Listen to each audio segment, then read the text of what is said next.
Là, j'ai miniaturisé un Rubik's Cube qui s'appelle le Square One. Il fait 12 mm. Alors celui-là, il peut paraître simple, mais en fait, c'est un 1 x 2 x 111. Salut, je m'appelle Grégoire et j'ai conçu le record du monde du plus gros Rubik's Cube, 33 x 33 x 33.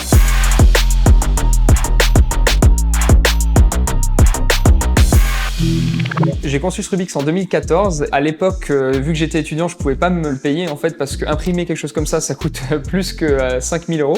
Donc j'ai décidé de le fabriquer en 2017. Pour le designer, il m'a fallu environ 25 heures. Et ensuite, pour tout ce qui est assemblage, mettre les étiquettes, etc., la totale, c'était 205 heures de travail. Le plus gros problème, c'était de trier les pièces parce que j'ai dû les trier une fois quand elles étaient blanches. Ensuite, je les ai teintes en noir et j'ai dû les retrier derrière. Donc, c'était environ 80 heures de tri. Pour la majorité, j'ai fait ça tout seul, mais pour l'étiquetage, j'ai des amis qui m'ont aidé parce que coller 6534 étiquettes tout seul, c'est un peu lourd. J'ai commencé il y a environ 10 ans, donc c'est pas le seul que j'ai fait. J'en ai conçu environ 300 et prototypé environ entre 150 et 200. En 2017, j'en ai même conçu 53, dont celui-là.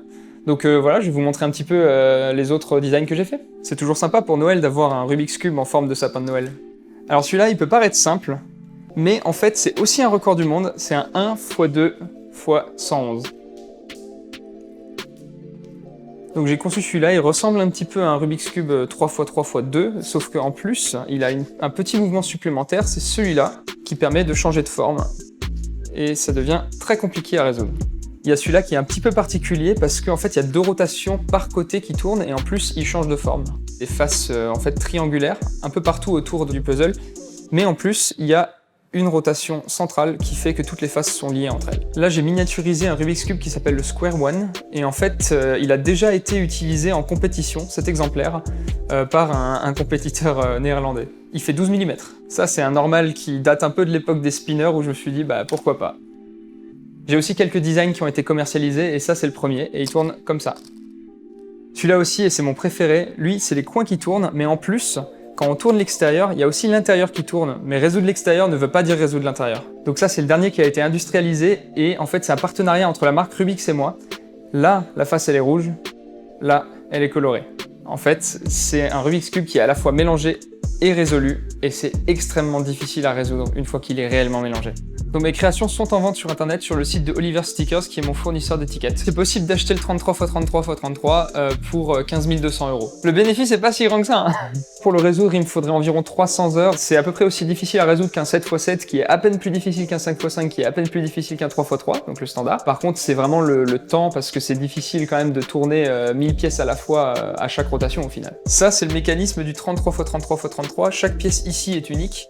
Et voilà le mécanisme interne, donc c'est extrêmement complexe. Ça, c'est juste le coin, donc c'est juste ce qu'on voit ici. Il y a un juge de Guinness qui est venu à la maison pour valider le record, en effet. Et en fait, pour valider que le Rubik's Cube fonctionne, en fait, il faut tourner chaque couche de 180 degrés, donc il y a 99 couches. Hein. Et en fait, le record avant, c'était 17. Ça a été battu, c'est devenu 22. Et en fait, je me suis dit, moi, j'aimerais bien avoir de la marge, histoire de pas être battu pendant quelques années, quoi.